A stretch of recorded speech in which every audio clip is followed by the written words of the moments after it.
जय हिंद साथियों, स्वागत है आपका। मैं सम्राट सिंह और आप पढ़ रहे हैं मेरे साथ भारतीय संविधान और राज्य व्यवस्था। दोस्तों, 2 वीडियो हम कंप्लीट कर चुके हैं। तीसरा वीडियो आपके लिए आ गया है। पिछले दोनों वीडियो में हमने संविधान की कुछ बेसिक चीज़ों को पढ़ा था। जिस भी भाई ने मेरे दोनों वीडियो नहीं देखे, आप एक बार उनको देख लीजिए। और जो भी भाई आज नया चैनल पर विजिट करने के लिए आए हैं, कृपया चैनल को सब्सक्राइब करिए। आज की वीडियो में हम पढ़ने वाले हैं भारतीय संविधान में विभिन्न देशों से लिए गए स्रोत। सोर्स बड़े ही इंपॉर्टेंट है। यहाँ से पेपर में क्वेश्चन बार बार पूछे जाते हैं संविधान के स्रोत से। हम आज देख लेते हैं किस देश के संविधान से हमारे संविधान में क्या क्या लिया गया था। दरअसल जब संविधान निर्माताओं ने संविधान सभा के लिए बैठक की तो उससे पहले उन्होंने 60 देशों के संविधानों का अध्ययन किया। उसके बाद उन्होंने जो चीज़ें अच्छी लगी अपने संविधान में ली। अब डायरेक्टली उन्होंने वो चीज़ें नहीं रख ली थी। हमारी सिचुएशन के हिसाब से, हमारी जनसंख्या के हिसाब से जो भी उसमें बदलाव उनको करना पड़ा, वो बदलाव करके वो चीज़ें उन्होंने शामिल की। तो देख लेते हैं। सबसे पहले बात करते हैं अमेरिका के संविधान की। अमेरिका के संविधान से हमारे संविधान में कौन कौन सी चीज़ें अपनाई गई हैं। सबसे पहले बात कर लेते हैं मूल अधिकारों की। हमारे संविधान में जो मौलिक अधिकार हैं वो अमेरिका के संविधान से प्रेरित हैं। वर्तमान में मौलिक अधिकारों की संख्या 6 है और मूल संविधान में इनकी संख्या 7 थी। संपत्ति के अधिकार को अब हटा दिया गया है। ये एक पूरा टॉपिक हम आगे पढ़ने वाले हैं, तो इसको यहाँ हम डिस्कस नहीं करेंगे। नेक्स्ट है हमारा स्वतंत्र न्यायपालिका। स्वतंत्र न्यायपालिका की व्यवस्था भी अमेरिका के संविधान से ली गई है। स्वतंत्र न्यायपालिका का मतलब है न्यायपालिका जिसमें अदालतें और न्यायाधीश शामिल होते हैं, यानी वो सरकार की शाखाओं जैसे विधायिका और कार्यपालिका से एकदम स्वतंत्र होकर काम करती हैं। इसका मतलब ये भी है कि न्यायपालिका बिना किसी बाहरी दबाव या हस्तक्षेप के कानून के अनुसार न्याय करने के लिए स्वतंत्र है। ये व्यवस्था अपनाई गई है अमेरिका से। तीसरा पॉइंट है हमारा न्यायिक पुनरावलोकन। न्यायिक पुनरावलोकन का मतलब ये है कि न्यायपालिका विधायिका द्वारा बनाए गए कानूनों की समीक्षा करती है। यदि कोई कानून ऐसा जिसके द्वारा जनता में असंतोष फैल गया है तो न्यायपालिका उसकी समीक्षा करती है। यदि वह कानून संविधान के विरुद्ध पाया जाता है तो न्यायपालिका क्या करती है, उस कानून को शून्य या अमान्य घोषित कर देती है। इसका अर्थ होता है न्यायिक पुनरावलोकन। उसके बाद अगली व्यवस्था की बात कर लेते हैं राष्ट्रपति पर महाभियोग। राष्ट्रपति पर महाभियोग की प्रक्रिया भी अमेरिका के संविधान से ली गई है। यह राष्ट्रपति को हटाने की एक प्रक्रिया है जो संविधान के अनुच्छेद 61 के तहत राष्ट्रपति पर आरोपित की जाती है। महाभियोग प्रक्रिया संसद के किसी भी सदन से शुरू की जा सकती है। नेक्स्ट हमारा लोक जनहित याचिका PIL। PIL क्या है? दरअसल यह एक कानूनी कार्रवाई है जो सार्वजनिक हित के मामलों को अदालत में ले जाती है। इसका उद्देश्य सार्वजनिक हित को बढ़ावा देना और सामाजिक न्याय को सुनिश्चित करना होता है। नेक्स्ट बात कर लेते हैं उपराष्ट्रपति का पद। उपराष्ट्रपति का जो पद है उसका जो प्रावधान है अमेरिका के संविधान से लिया गया है। नेक्स्ट आगे बात कर लेते हैं हम ब्रिटेन के संविधान से हमारे संविधान में क्या क्या लिया गया है। सबसे पहले बात करते हैं एकल नागरिकता की। हमारे संविधान में इकहरी नागरिकता का प्रावधान है। एकल नागरिकता का मतलब यह है कि कोई भी ऐसा नागरिक जो भारत में निवास करता है वह भारत का ही नागरिक कहलाएगा, ना कि उस राज्य का जिसमें वह रहता है। जबकि इसके विपरीत अमेरिका में दोहरी नागरिकता का प्रावधान है।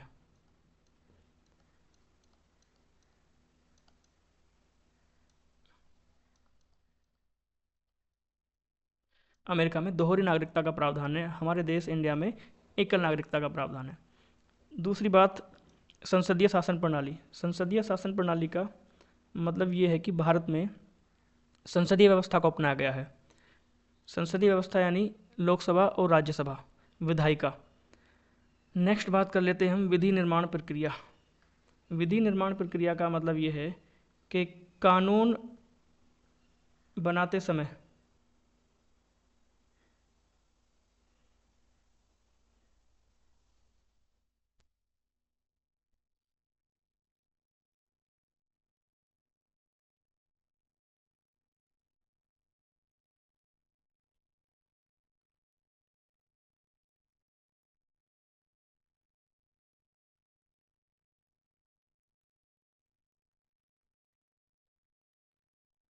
बात कर लेते हैं संसदीय विशेष अधिकार की। संसदीय विशेष अधिकार का अर्थ है कि संसद सदस्यों को प्राप्त विशेष अधिकार और उन्मुक्तियां उन्हें जो अपने कर्तव्यों को प्रभावी ढंग से निर्वहन करने में सक्षम बनाती हैं। ये उन्मुक्तियां संसद सदस्यों को सदन के बाहर और सदन के अंदर दोनों जगह कुछ विशेष मामलों में सुरक्षा प्रदान करती हैं, जिससे वे निडर होकर बिना किसी दबाव के अपने कार्य को कर सके। क्लियर है बात, आपकी समझ में आई होगी। आगे बात कर लेते हैं हम कनाडा का संविधान। कनाडा के संविधान से कौन कौन सी व्यवस्था भारतीय संविधान में अपनाई गई है। सबसे पहले बात कर लेते हैं संघीय व्यवस्था की। संघीय व्यवस्था, संघीय व्यवस्था की मुख्य बात यह है कि संघीय व्यवस्था को ऐसी व्यवस्था कहा जाता है जहां सरकार के दो स्तर होते हैं, यानी केंद्र सरकार और दूसरी राज्यों की सरकारें।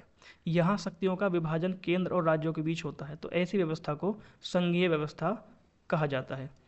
नेक्स्ट आगे बात कर लेते हैं हम अवशिष्ट शक्तियों का केंद्र में निहित होना। अवशिष्ट शक्तियों का मतलब ये है कि हमारे संविधान में 3 सूचियाँ दी गई हैं।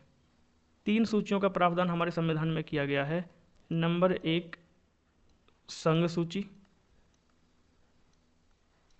नंबर 2 राज्य सूची और नंबर 3 हमारी समवर्ती सूची।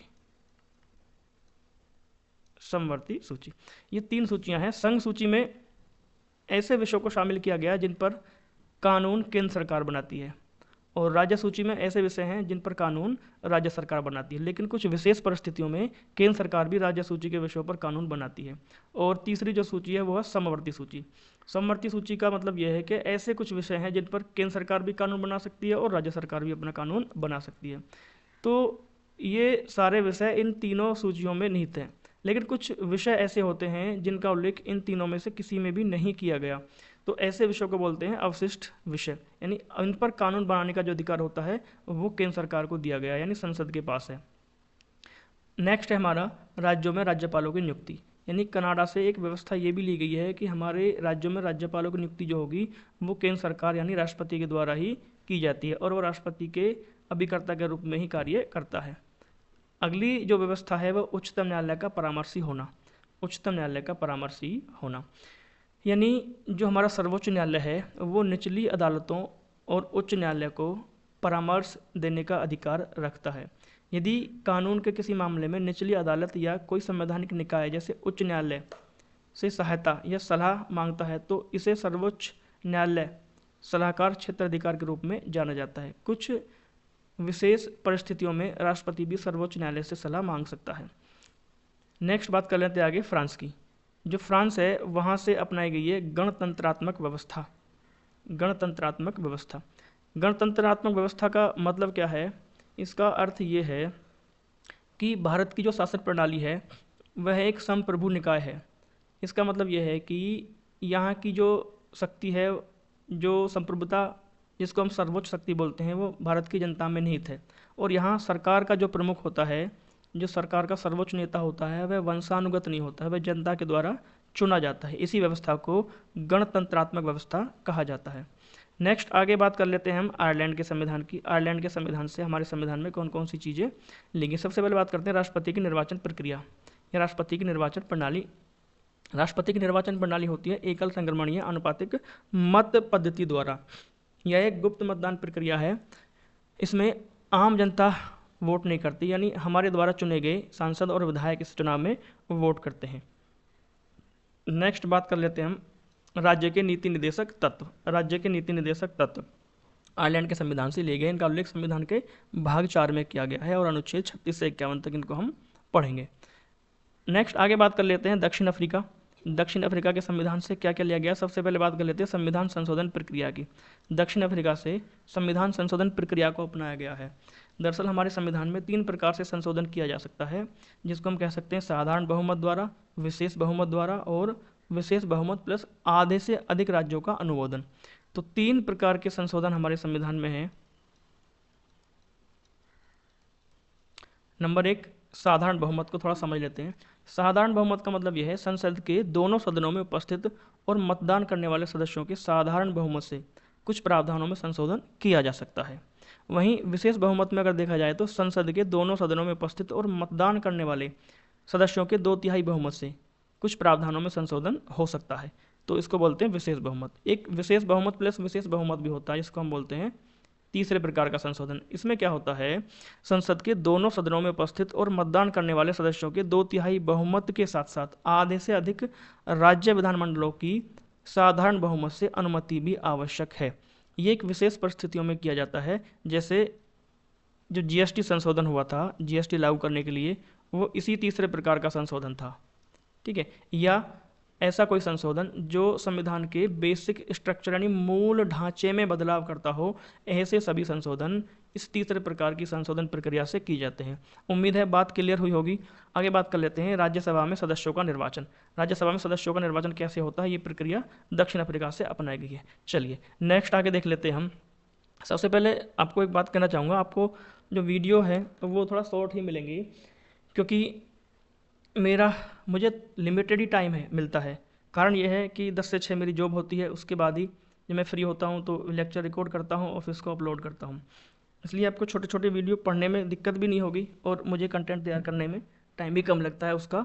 तो दोनों चीज़ों का बैलेंस बना रहेगा।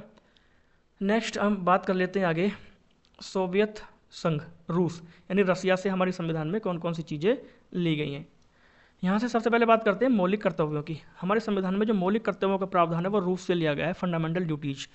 संविधान में मौलिक कर्तव्यों की संख्या 11 है। थोड़ी सी बात कर लेते हैं मौलिक कर्तव्य, यानी मौलिक कर्तव्य जो संविधान में शामिल किए गए वो सरदार स्वर्ण सिंह कमेटी की सिफारिश पर हमारे संविधान में शामिल किए गए थे।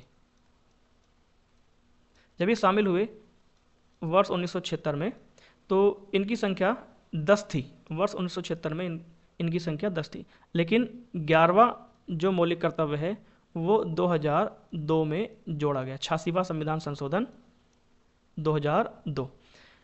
ठीक है, मौलिक कर्तव्यों का एक प्रॉपर पूरा टॉपिक है, वहाँ इनको हम डिस्कस करेंगे। नेक्स्ट आगे बात कर लेते हैं प्रस्तावना में न्यायिक आदर्श। प्रस्तावना में न्यायिक आदर्श का मतलब क्या है, यानी हमारी प्रस्तावना में तीनों प्रकार के न्याय की व्यवस्था की गई है, जैसे सामाजिक, आर्थिक और राजनीतिक न्याय।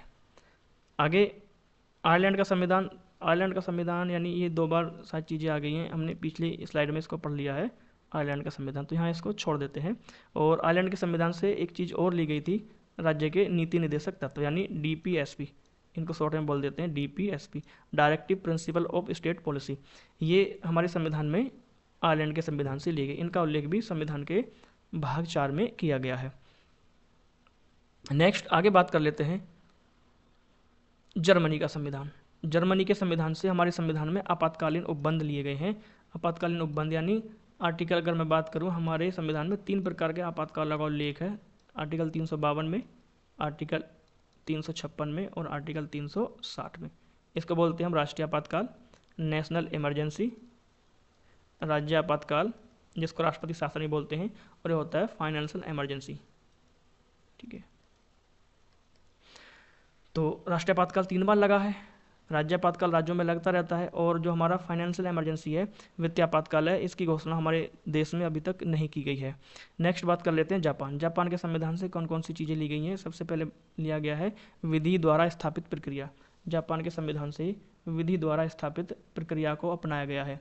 इसका अर्थ है कि किसी व्यक्ति को उसके जीवन या व्यक्तिगत स्वतंत्रता से वंचित करने के लिए कानून द्वारा निर्धारित प्रक्रिया का ही पालन किया जाएगा। ठीक है, क्लियर है? उम्मीद है बात आपकी समझ में आ गई होगी। नेक्स्ट आगे बात कर लेते हैं हम, अध्याय 2 आपका शुरू हो गया है, अध्याय 2, और चैप्टर का नाम है संघ और उसका राज्य क्षेत्र। थोड़ा सा इसके बारे में डिस्कस करेंगे आज। दरअसल अध्याय 2 यानी संविधान के भाग 1 में अनुच्छेद 1 से लेकर 4 तक भारत संघ एवं इसके क्षेत्र से संबंधित प्रावधान किए गए हैं। संविधान के भाग 1 में अनुच्छेद 1 से 4 तक भारत संघ और उसके राज्य क्षेत्रों का वर्णन किया गया है। जो इंपॉर्टेंट चीज़ें हैं, सबसे पहले बात करते हैं अनुच्छेद 1 में कौन कौन से प्रावधान शामिल हैं। अनुच्छेद 1 में क्या क्या चीज़ें डिस्कस की गई। नंबर 1, इंडिया अर्थात भारत राज्यों का संघ होगा। भारत विभिन्न राज्यों के मध्य किसी कॉन्ट्रैक्ट का परिणाम नहीं है। किसी भी राज्य को संघ से अलग होने का अधिकार नहीं है। इसका मतलब यह है, हमारे संविधान के अनुच्छेद 1 में हमारे देश का नाम इंडिया बताया गया, यानी इंडिया अर्थात भारत, यानी पहले इंडिया उसके बाद भारत का उल्लेख किया गया है। तो ये राज्यों का एक संघ होगा, यानी ये किसी राज्यों के मध्य कॉन्ट्रैक्ट का परिणाम नहीं है। इसका मतलब ये है कि जो राज्य हैं इंडिया में शामिल हैं उन्हें भारत से अलग होने का अधिकार नहीं होगा। नेक्स्ट आगे है, भारत के राज्य क्षेत्र में निम्न क्षेत्र शामिल होंगे, यानी अनुच्छेद 1 में क्या कहा गया है कि भारत के राज्य क्षेत्र में कौन कौन से क्षेत्र शामिल होंगे। नंबर 1 बात कर लेते हैं राज्यों के राज्य क्षेत्र, दूसरा संघ राज्य क्षेत्र, और तीसरा ऐसे अन्य राज्य क्षेत्र जो अर्जित किए जाएं, यानी ऐसे क्षेत्र जो पहले से भारत का हिस्सा नहीं है, उनको किसी संधि के द्वारा, युद्ध के द्वारा भारत में शामिल किया गया है। जैसे वर्ष 1961 में गोवा को भारत में शामिल किया गया था, गोवा को शामिल किया गया 1961 में। उसके बाद पांडिचेरी को भारत में शामिल किया गया था। तो ऐसे राज्य क्षेत्र हैं जो अर्जित किए जाते हैं। 1954 में पांडिचेरी को शामिल किया गया। उसके बाद दादरा और नगर हवेली को भी शामिल किया गया था, दादरा नगर हवेली। तो ये ऐसे क्षेत्र जो पहले से भारत का हिस्सा नहीं थे, उनको 3 तरह से, यानी किसी संधि के द्वारा, युद्ध के द्वारा या अर्जित क्षेत्र, तो उसके तहत भारत में शामिल किया गया है। नेक्स्ट आगे बात कर लेते हैं।